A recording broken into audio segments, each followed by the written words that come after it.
maior que a outra, que era o nosso caso, lembra que eu falei que ficou na área da barreira, ela foi definida assim, não, tudo para cá? Então é 5% esse aqui. Quando é o outro caso, imagina que fosse suspeita-se que ela é desonesta para a cara, não para a coroa.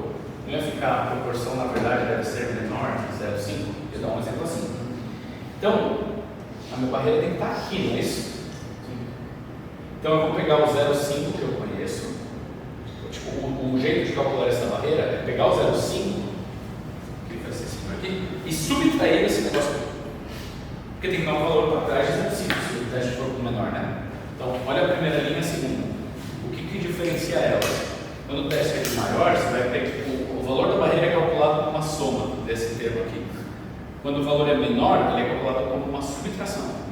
Que é justamente isso, tipo, aqui é 0,5. Se o valor da barreira está acima, eu vou somar esse negócio. Se o valor da barreira está abaixo, eu vou subtrair esse negócio, certo? O nome desse negócio aqui, erro padrão. Tá bom? E quando é diferente? Aí quando é diferente, você tem que somar para ter a parte de cima. Se fosse diferença, supõe-se que a moeda é desonesta, puramente desonesta. Aí vai ter um P-chapéu crítico inferior, P-chapéu crítico superior, não é isso? Se for diferença. O que muda? O erro padrão é quase o mesmo. O que muda é que antes você tinha 5% em um lado, 5% em outro. E se for um teste de diferença, você tem que distribuir isso aqui. Então aqui, ó, é sutil, você tem que tomar cuidado no formulário. Tem um Z de alfa sobre 2 aqui, que é o Z de 2,5. Que você não sei como vai saber ler a tabela, mas você vai saber ler a tabela. E se for Z de 2,5, vai dar 1,96, possivelmente. Entendeu? Ok. E aí tem um mais ou menos aqui, por quê? Porque tem um inferior e um superior, né? Tem um para mais e um para menos. O que eu quero é que você saiba usar isso. Então, assim, P0, erro padrão. Se é maior, soma ele 5%. Se é menor, subtrai, erro padrão, 5%. Se é diferença, lembra que se é 5% de erro, é 2,5 para um lado, 2,5 para o outro. Nesse caso, que seria o 2,5, uma parte de um lado e uma parte do outro, eu teria também menos 1,96. Isso, por isso que está mais ou menos. Não é que é aproximado, que é mais, é um para cima, menos é outro para baixo. Tá bom. Tranquilo. Não é que o resultado é mais ou menos, é que é um resultado para mais e um resultado para menos. Ok. A gente fez isso aqui, João. A gente fez. Só que eu não tinha mostrado a fórmula. O exercício comenta e a gente chega no resultado. Isso aqui é a parte mais sistemática, tá? Para médias, como que vai funcionar isso? Vamos para média. Teste para média. Média tem o tal de x barra, que é o parâmetro da minha amostra que eu uso, e ele tem distribuição normal. Não é isso? Sim. Então, o que vai acontecer aqui? Deixa eu ver como a gente colocou. Isso. O que vai acontecer é que o x barra também tem o seu erro padrão. E aí, como é que fica esse negócio? X barra tem distribuição normal. Beleza, então ela tem uma distribuição assim, bonitinha. Isso aqui é o mundo do x barra. A altura média dos alunos da poli. Eu só tenho uma amostra aqui na sala, a gente tira uma média de alturas e fala que tem 1,65. Não sei a verdadeira. Digamos que a verdadeira seja 1,70. Não sei. Estou falando como se a gente fosse Deus e soubesse a verdadeira altura do aluno do Politécnico. 1,70. A gente não conhece, mas eu vou colocar aqui. Está aqui a verdadeira altura. Mas hoje eu não conheço ela. E aí, sei lá, supõe-se que é 1,65. Por quê? Porque supõe-se alguém, a verdade atualmente é 1,65. Tá bom, pronto, 1,65. Esse é o tal do Mi0. Teste com médias vai ficar o parâmetro Mi igual a Mi0, 1,65, por exemplo. E você fala, não, estou suspeitando que a altura do aluno politécnico é maior que isso aí. É maior, eu acho que é maior. E a verdade é que é maior mesmo, mas a gente nunca vai saber. A gente só está inferindo. Tudo bem. X barra tem distribuição normal. Eu vou ter o valor que eu calculei na minha amostra, X barra amostral. Tá? Como que eu calculo? Soma tudo, divido por N, é uma média. Mas e o valor da barreira? Nesse caso, uma barreira de 5% placal. Bom, é um valor que tem 5% de cálculo. Como a distribuição é normal, eu poderia padronizar isso.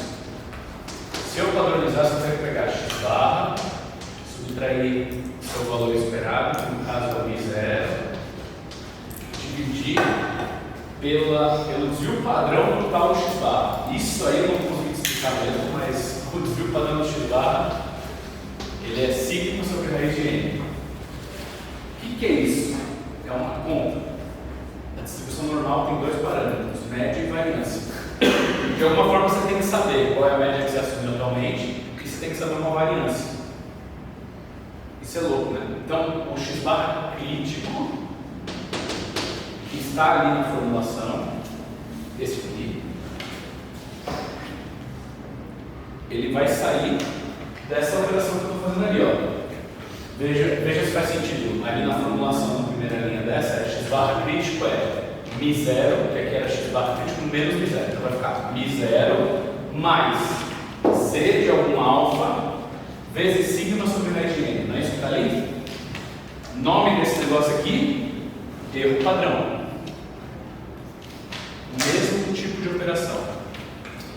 O teste com o maior, eu vou pegar o μ0 e somar o erro padrão.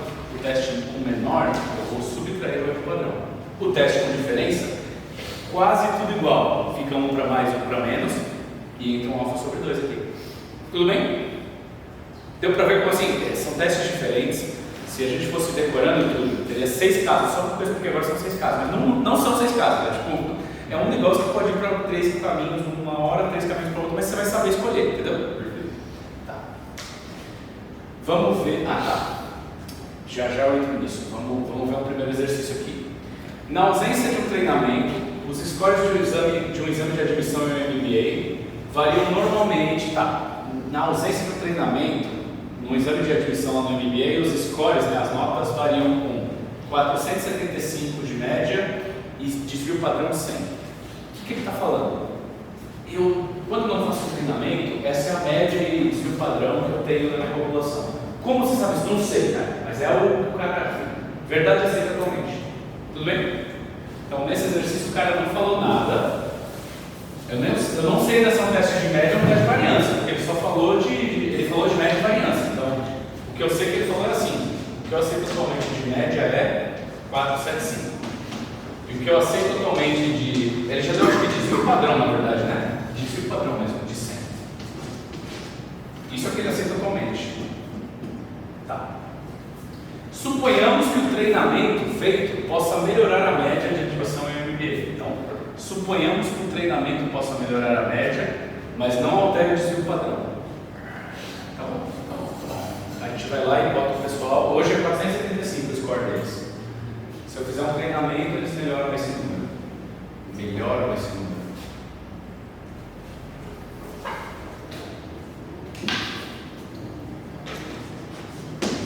Um treinamento, eu espero que isso melhore. Como é sutil. Eu posso fazer diferença. Eu posso falar, eu fiz o treinamento é diferente do que eu tinha. Mas não é isso que ele disse. Porque ele disse que melhora. Ele faz o treinamento para ficar um score maior. É um teste com maior aqui, não é um teste com diferença. E se você fizer errado, vai dar errado no resultado. Certo? Cadê o negócio aqui? Tá. Uma equipe treina 100 estudantes. O que ele está te falando? Fizemos então, montamos com base não nos resultados, mas com base no problema, montamos um planejamento amostral. Eu suspeito que o treinamento possa melhorar o score da galera. Vou lá e vou fazer treinamento com N pessoas e ver o teste se realmente melhorou ou não. Quantas pessoas a gente fez? 100. Esse é uma N dele. Uma equipe treina 100 pessoas, 100 estudantes, suas notas acusaram 478. 478. X barra amostral. 478. Bom, eu aceitava 475 para 478. Não sei. Se não tivesse tempo para resolver a questão, eu nem olhei o resultado ali. Se não tivesse tempo para resolver a questão, 3 no universo de 400 e tanto, eu acho que é pouco para dizer que melhorou, sabe? Uma intuição minha, entendeu? Nem sei se está certo, a gente tem que fazer a conta, mas se tivesse que chutar, eu chutaria que não dá para rejeitar H0, entendeu? Mas vamos ter que fazer a conta, você vai fazer a conta na hora, mas se você não tiver tempo, é muito ótimo ter essa noção. Na consultoria estatística, o que a gente faz? Só de calcular a média, por exemplo, antes do rompimento da barragem tinha um valor de 475. E aí eu estou colocando os dados e calculei uma média atual, agora com os dados pós-rompimento. Deu muito próximo. Às vezes eu nem escolho fazer o teste, porque já está tão próximo que não. Tem que ver com o padrão também, né? Parece que é alto. Putz, cultural, pode ser. Mas como é um teste de. Pode ser, eu não sei o que pode dar. Você vai forçar que o H0 vai estar certo no Brasil. Pode ser. É que você nunca vai saber se o H0 está certo. Você sempre vai conseguir rejeitá-lo com muita confiança, com muita certeza, assim, ou não posso dizer nada. Você não vai dizer H0 é verdade. Nunca. Você vai dizer, eu não consigo refutar H0. É uma lógica muito complicada de explicar para o cliente, mas é como é, entendeu? É como é. Você não está afirmando H0, H0 já estava lá. Entendeu? Aí, intuição minha, talvez não seja suficiente para rejeitar, está muito próximo, mas eu tenho que fazer o teste. Vou fazer o teste. Vai cair na fórmula, e acho que eu selecionei a fórmula sem querer aqui, então está toda torta. Então eu vou colocar o seguinte: falta nesse momento só o valor crítico. Nessa hora eu quero que você desenhe lá na prova, no cantinho. Aceito atualmente é 475. Preciso saber quem é o valor de barreira que está aqui com 5%. E aí eu vou colocar o 478 depois, ou para cá ou para cá, e a gente vai decidir.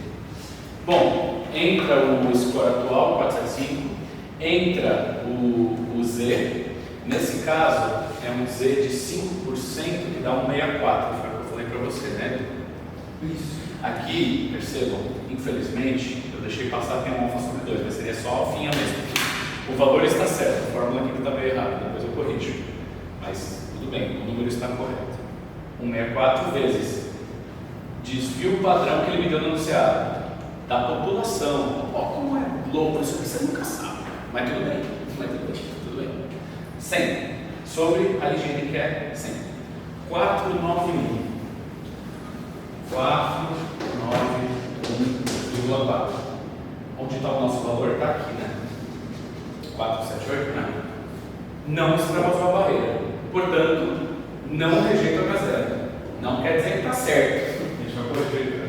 Eu não posso dizer com esses dados que o treinamento tem eficiência, que ele funciona. Quer dizer que não funciona? Não sei. Talvez eu precise de mais amostra, mas assim, eu já tenho um resultado, sabe? Estatístico. É que, infelizmente, o teste não foi rejeitado. Então, eu só posso dizer que a resposta para esse problema, e eu vou até aproveitar aqui, é o seguinte: a resposta é rejeito ou não rejeito, ou seja, fala do problema ao nível de tanto erro.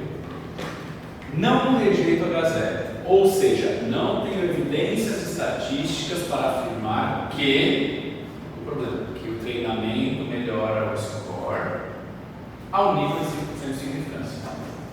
Tudo bem? Tranquilo? É assim que resolve o teste. Calma, só fazer uma avaliação do universo desse teste aqui. Tudo bem como resolve esse teste? Você já podia ter errado se fez a hipótese alternativa errada. Aí você ia ter errado também. Tudo bem? Então tem que tomar cuidado. Aqui, digamos que eu não fiz barreira e crítico. Eu peguei só o amostral e calculei a área como se o amostral fosse uma barreira. O nome disso aqui é valor, certo? Vocês concordam? Assim, usa a proporção que eu fiz aqui. Isso aqui, para a direita, no normal, é 50%. Então, talvez a área que está aqui que eu estou desenhando deve ser uns 40 e pouco por cento. Deve ser uns 40 e pouco, né? Esse é o p-valor. Como o p-valor é maior que 5%, eu não rejeito a hipótese nula. Essa é outra forma de aplicar. Se ele não tivesse te dado para fazer o cálculo, mas tivesse falado p-valor 0,4, você ia falar, caramba, então, se o meu valor da amostra fosse a barreira, eu estou assumindo um erro de 40%. 40% eu acho inaceitável. Entendeu? Então, esse é um outro jeito de cobrar. Ele te dá um p-valor e representa a mesma coisa. Quando o p-valor é maior, maior que o nível que você aceita, lá 5% que o valor é maior que ele, você não rejeita. Quando o valor é menor que ele, você rejeita. Tudo bem? Tudo bem com esse conceito? Está claro que o valor é o mais. Todos os testes de hipótese têm que ter valor. Tá. Outra coisa. Por que existe o valor? Programacionalmente é melhor fazer isso, é mais rápido, mais fácil. Mas tem um outro motivo. Aqui é o 5%. Aí você está num problema prático e caiu um valor que está aqui, ó. Ele está do ladinho, mas assim, entre sim e não é não. Essa aqui é a barreira, ele caiu fora da barreira, certo? Tipo, se ele tivesse caído para cá, era muito não. Mas então aqui, tipo, é não no finalzinho, certo? Se eu calcular o p-valor disso aqui é 5%. Se eu calcular o p-valor disso aqui, deve dar 5,1%, certo? Talvez nós, analistas, engenheiros, tomadores de decisão, aceitemos um erro de 5,1%. Afinal, se eu uma amostra, se eu tivesse jogado isso fora, talvez a próxima teria caído aqui dentro também, porque ela varia, né? Tipo, uma amostra nisso. Então, o p-valor ele dá o resultado, a decisão para o analista. Não uma regra fechada, um número bom. Não. Se essa amostra que você teve fosse a regra, qual que é o erro que você está assumindo? E às vezes você assume um erro de 5,1% numa análise, já que rejeitar a hipótese é um negócio interessante. Entendeu? Na prática a gente usa muito p-valor, muito. Só que vocês não têm programação na matéria, então fica parecendo que é um conceito abstrato e que eu estou trazendo aqui porque vai cair nessa prova não tem sentido, mas ele é o que mais tem sentido na prática. O que não tem seria o convencional, que cai nessa prova, mas que é mais didático, mais fácil. Tudo bem? Fala, Dudu. Espero que eu consiga tirar essa dúvida. Porque assim, eu vou correr muito, desculpa. Senão eu vou atrasar demais para vocês. No caso assim, pensando naquela vez antes que você estava colocando, considerando assim uma nova média, tipo, o 491 ou o 480, ele seria mais para frente, significa que talvez eu esteja pegando a média de uma outra amostra. É o seguinte, vamos olhar, deu 491, certo? Ó, deu 491, vou só explicar para ficar bem claro. Deu 491, vai, 491, pronto, tá aí. Quando der um valor aqui, eu vou falar, o treinamento melhora o score. É isso que eu falaria, certo? Eu posso estar errado? Posso. Pode realmente ter sido um azar de ser virtual e na verdade o treinamento não melhorar mesmo. Porque o que aceita atualmente é que não melhora. Eu queria provar que melhora. Sério, eu queria provar que é eficiente vou fazer o treinamento.